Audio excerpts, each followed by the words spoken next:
Price God. ஆண்டவர் இயேசு கிறிஸ்து நாமத்தினாலே வாழ்த்துக்கள். ஒரு வசனத்தை வாசிக்கிறேன். அப்போஸ்தலர் 1ஆம் அதிகாரம் 2ஆம் வசனத்தை வாசிக்கிறேன்.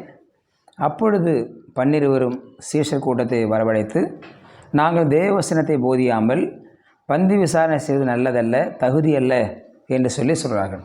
இந்த 6ஆம் அதிகாரம் முழுவதுமாக ஒரு சம்பவம் நடந்து கொண்டிருக்கிறது. இந்த அப்போஸ்தலர் 6ஆம் அதிகாரத்தில் நான் வாசித்தோம்.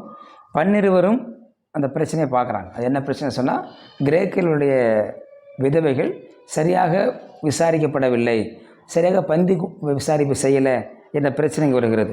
ஆகவே அவர்கள் கூப்பிடுகிறார்கள். இங்கே 4 விதமான குழுக்கள் இருக்கிறது. முதல் குழு சீஷர்கள் குழு, 2வது குழு அப்போஸ்தலர், 3வது கிரேக்கரானவர்கள், 4வது எபிரேயர்கள்னு சொல்லி பார்க்கிறோம். சீஷர்கள் யாருன்னு சொன்னால் விசுவாசிகள். இயேசு கிறிஸ்து இந்த நாட்களில் சீஷர்கள் 12 பேர் இருந்தாங்க. ஆனால் இயேசு கிறிஸ்துவுக்கு பிறகு இப்பொழுது சீஷர்கள் யாருன்னு சொன்னால் விசுவாசிகள். இப்பொழுது அப்போஸ்தலர்களாக இருக்கிறவர்கள் யாருன்னு சொன்னால் இயேசுக்கு சீஷர்களாக இருந்தவர்கள். இவர்கள் அப்போஸ்தலர்களாக இருக்கிறார்கள். அதேபோல் கிரேக்கரானவர்கள்னு சொல்லி பார்க்கிற பொழுது அவர்கள் சிதறடிக்கப்பட்ட யூதர்களாக இருக்கிறார்கள். எபிரேயர்கள் பூர்வ குடிமக்களாக யூதர்களாக இருக்கிறதை பார்க்கிறோம். இப்போ சீஷர் தொகை பெருகின பொழுது பிரச்சனையும் பெருகினது. அந்த பிரச்சனைக்கு தீர்வு காணும்படியாக ஒரு ஆலோசனையை இந்த 12 சீஷர்களும் 12 அப்போஸ்தலர்களும் செய்கிற காரியத்தை பார்க்குறோம். சீஷர்கள்லாம் வருகிற பொழுது அவர்களை பார்த்து சொல்கிறாங்க, நீங்கள் ஒரு காரியத்தை செய்ய வேண்டும், எங்களுக்கு என்ன தகுதி இருக்குது நாங்கள் சொல்கிறோம், நீங்கள் ஒரு காரியத்தை செய்ய வேண்டும், அந்த காரியத்தை செய்தால் தான் பிரச்சனை தீர்வாகும் என்று சொல்கிறார்கள். அவங்க சொல்கிறாங்க, எங்களுக்கு இருக்கிற தகுதி என்னவென்று சொன்னால் ஜெபம் பண்ணுவதிலும் வேத வசனத்தை போதிப்பதிலும் இடைவிடாமல் நாங்கள் தரித்திருக்க வேண்டும், இதுதான் எங்களுக்கு கொடுக்கப்பட்ட வேலை என்று சொல்கிறாங்க. தேவன் கொடுத்த ஊழியம் என்ன?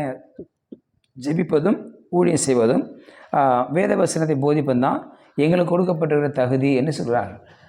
மற்ற பந்தி விசாரிப்பு வேலை, மற்ற சபையை பெருக்குதல் வேலை, சபைக்கான காரியத்தை செய்கிற வேலைகள், இது எல்லாமே எங்களுக்குரியது அல்ல என்று சொல்லி அவர்கள் சொல்கிறார்கள். ஆகவே எல்லாவற்றையும் செய்ய எங்களுக்கு அது தகுதியாக இருக்காது, எல்லாவற்றையும் செய்வது எங்களுக்கு தகுதி அல்ல, முக்கியமாக பந்தி விசாரிப்பு செய்வது எங்களுக்கு தகுதி அல்ல என்று சொல்லி இங்கே அப்போஸ்தலர்கள் எல்லோரும் சேர்ந்து சொல்கிற காரியத்தை நான் பார்க்கிறோம். இன்றைக்கு சபையில் இருக்கிற ஊழியங்களை பார்க்கிறோம், சபையில் இருக்கிற விசுவாச மக்களை பார்க்கிறோம். ஒவ்வொருவரும் ஒரு வேலை செய்தாலும் அது ஒன்றொன்று ஒவ்வொரு ஊழியமாக இருக்கிறது. போதகர் ஒரு ஊழியத்தை செய்கிறார், அது பிரசங்கம் பண்ணுகிறார் அல்லது பாடலை பாடி ஆராதனை பண்ணுகிறார். அடுத்து சீஷர்கள், இன்றைக்கி விசுவாசிகள்னு சொல்கிறோம், ஆனால் விசுவாசி என்ற வார்த்தையை விட சீஷன் என்ற வார்த்தை தான் மிக முக்கியமானதாக இருக்கிறது. அப்போஸ்தலர் நடவடிக்கையில் தான் முதலாவது சீஷர்கள், விசுவாசிகளுக்கு சீஷர் என்ற பெயர் அப்போஸ்தலர் நடவடிக்கையில் தான் வருகிறதை நான் பார்க்க முடியும். ஆக இவர்கள் இப்படியாக சீஷர் தொகை பெருகின பொழுது, பிரச்சனை வந்த பொழுது, அந்த பந்தி விசாரிப்பில் பிரச்சனை வந்துகிற பொழுது அவர்களை ஆட்களை கூப்பிட்டு வைத்து, நீங்கள் பக்தி விருத்திக்கு ஏதுவான நற்சாட்சி உள்ள 7 பேரை தேர்ந்தெடுத்து இந்த பந்தி விசாரிப்புக்கு வையுங்கள் என்று சொல்லி அவர் சொல்வதை பார்க்கிறோம். ஒரு சபையில் ஒருவர் இருக்கிற பொழுது எல்லா வேலையும் செய்ய முடியாது, எல்லாவற்றையும் அவர்கள் தகுதியாக இருக்காது. அவங்களுக்குன்னு ஆண்டவர் கொடுத்த ஊழியம் என்ன, தகுதி என்ன, அவங்களுக்கு வரங்கள் என்ன, அதை வைத்து தான் ஊழியத்தை செய்ய வேண்டும். ராகமே வராமல் இருக்கிறவங்க மைக்கு பிடிச்சி பாட்டு பாட முடியாது, பிரசங்கம் பண்ண வசனத்தை வாசிக்க தெரியாதவங்க பிரசங்கம் பண்ண முடியாது. ஆகவே ஒவ்வொன்றுக்கும் ஒவ்வொரு தகுதியை கர்த்தர் கொடுத்திருக்கிறார், ஒவ்வொருக்கும் ஒவ்வொரு ஊழியத்தை கொடுத்திருக்கிறார்.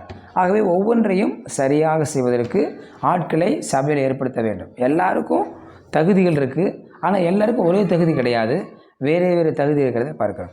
அந்த தகுதியை கண்டுபிடித்து அந்த ஊழியத்தை நாம் கொடுக்கிற பொழுது ஊழியம் சிறப்பாய் வளரும். ஒரு வாலிப தரிசனமுள்ள ஒரு வாலிபனை பிடித்து அவர்களுக்கு ஊழியத்தை கொடுக்கும் பொழுது வாலிபர்கள் கூட்டம் பெருகும் என்று பார்க்கிறோம்.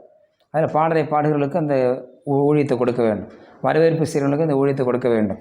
இப்படி பல ஊழியங்களை சபையில் இருக்கிற பொழுது அதை பிரித்து கொடுக்க வேண்டும். ஊழியக்காரருக்கு என்ன வேலை? ஜெபம் பண்ணுவதும் பிரசங்கம் பண்ணுவதும் வேத வசனத்தை போதிப்பதுமாக இருந்தார்கள். அந்த நாட்கள் ஆகவே தான் சபை வளர்ந்தது. இன்றைக்கு ஊழியக்காரங்க எல்லா இடத்துலையும் போய் இருக்க வேண்டிய சூழ்நிலை இருக்கிறது. கோர்ட்டுக்கு விசுவாசிகள் பிரச்சனை சொன்னால் கோர்ட்டுக்கும் போகணும், போலீஸுக்கும் போகணும், லாயரை பார்க்கணும், அடுத்த நிலைமை தாங்கன்னா அங்கே போகணும். இது பல காரியங்களுக்கு ஊழியக்காரங்க சுற்றுகிறதை பார்க்கிறோம். ஆனால் அந்த நாட்களில் முதல் நூற்றாண்டில் ஊழியக்காரங்க எல்லா வேலையிலையும் போயிட்டு அவங்க தலை போடுறதே கிடையாது, கை வைக்கிறதே கிடையாது. அவர்களுக்கு உண்டான தகுதி என்ன என்பதை பார்த்து தான் அதை செய்தார்கள். ஒரு டாக்டருக்கு உண்டான தகுதி என்ன? அவர் ஸ்டெத்தஸ்கோப் எடுத்து அவர் டெஸ்ட் பண்ணி அவர்களுக்கு ட்ரீட்மெண்ட் பண்ணணும், அதான் டாக்டர் வேலை. ஒரு பாசிட்டிவ் வேலை என்ன? பிரசங்கம் பண்ணணும், ஞாயிற்றுக்கிழமை செய்தி ஆயத்தப்படுத்தணும், விசுவாசிகளுக்காக ஜெபிக்கணும், விசுவாசிகளுடைய காரியங்களுக்காய் ஆலோசனை கொடுக்கணும், குடும்பத்துக்கு ஆலோசனை கொடுக்கணும். இதுதான் ஊழியமாக இருக்கிறது. ஆகவே தகுதி என்று பார்க்கிறோம். எது எனக்கு தகுதி என்று பார்க்கிறோம். எது எனக்கு தகுதி? நான் பேசுவதற்கு என்ன தகுதி?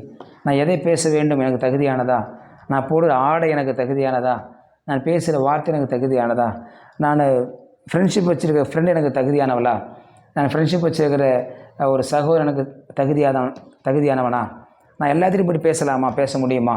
ஆகவே எனக்கென்று இருக்கிற தகுதி என்ன என்பதை ஆராய்ந்து பார்த்த பிறகுதான் நாம் மற்றவரோடு கூட உறவு வைத்துக்கொள்ள பேச நாம் இருக்க வேண்டும். ஆகவே தான் இங்கே அப்போஸ்தலர் சொல்கிறார்கள், எல்லோரையும் வரவழைத்து எங்களுக்கு என்ன தகுதி இருக்கிறதோ அதைத்தான் நாங்கள் செய்வோம், மற்றதெல்லாம் நீங்கள் பார்த்து கொள்ளுங்கள், ஊழியத்தை பிரித்து கொள்ளுங்கள் என்று சொல்லி சொல்கிறார்கள்.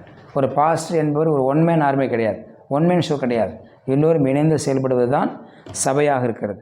சர்ச்சுக்கு வர்றவங்கெல்லாம் விசிட்டர்ஸ் கிடையாது, அவங்க எல்லாமே விஷனர்ஸ், விஷன் உள்ளவங்க, தரிசனம் உள்ளவங்க. எல்லோரும் வந்து பார்த்துட்டு அப்படியே போகிறவங்க கிடையாது, எல்லாம் ஆடியன்ஸ் கிடையாது. தேர் ஆல் விஷனர்ஸ், எல்லாம் தரிசனம் உள்ளவர்கள் வருகிறார்கள். ஆகவே சபைக்கு வருகிற பொழுதே என் ஊழியங்க, நான் வந்து நின்றுட்டு பாட்டு ஜெபம் பண்ணிட்டு போகிறது என் வேலை இல்லை. நான் சபைக்கு வரேன்னு சொன்னால் எனக்கு ஒரு ஊழியம் இருக்குது, அந்த ஊழியத்தை செய்ய நான் போகிறேன். கர்த்தருக்கின்ற ஞாயிற்றுக்கிழமை ஊழியம் செய்வது தான் சரியானதாக இருக்க முடியும். கர்த்தரை ஆராதிப்பது ஒரு ஊழியம்தான், கர்த்தருக்கு சேவை செய்வது ஊழியம், புதிய ஆத்மாக்கள் சபைக்கு கொண்டு வருவது ஊழியம், கர்த்தருக்கு காணி கொடுப்பது ஒரு ஊழியம். இதெல்லாம் சபையில் இருக்கிற பொழுது முதல் நூற்றாண்டில் சபையில் சீஷர்கள் தொகை பெருகினது போல இன்றைக்கும் பெருகும் என்பதில் சந்தேகமே கிடையாது. ஆகவே அவரவர்கள் இருக்கிற பொறுப்பை அவரவர்கள் சரியாக செய்ய வேண்டும். பாட தெரியல அப்படின்னா எனக்கு பாஸ்ட் மைக் கொடுக்கல அவனு கோச்சிக்கூடாது. அவர்களுக்கு உண்டான தகுதி இருக்கிறது, அவர்களுக்கு உண்டான வரங்கள் இருக்கிறது. கர்த்தர் ஒவ்வொருக்கும் ஒரு வரத்தை கொடுத்துருக்கு. எனக்கு வரமே இல்லை, எனக்கு தகுதியால் யாரும் சொல்ல முடியாது. சில பேர் சொல்லுவாங்க எனக்கு தகுதியே கிடையாது, நான் ஒரு புழு, நான் ஒரு மண் அடிமாங்க. அப்படிலாம் கிடையாது. எல்லாருமே தெய்வனுடைய பிள்ளைகள் தான். எல்லோருக்கும் வரங்களையும் கனிகளையும் பிரித்து கொடுத்துருக்கிறார். வரங்களை எல்லோருக்கும் வரம் உண்டு, எல்லோருக்கும் கனிகள் உண்டு. ஆகவே அவர்கள் நாம் வகையறுத்து பார்த்து நாம் சபையில் சரியாக பயன்பட வேண்டும்.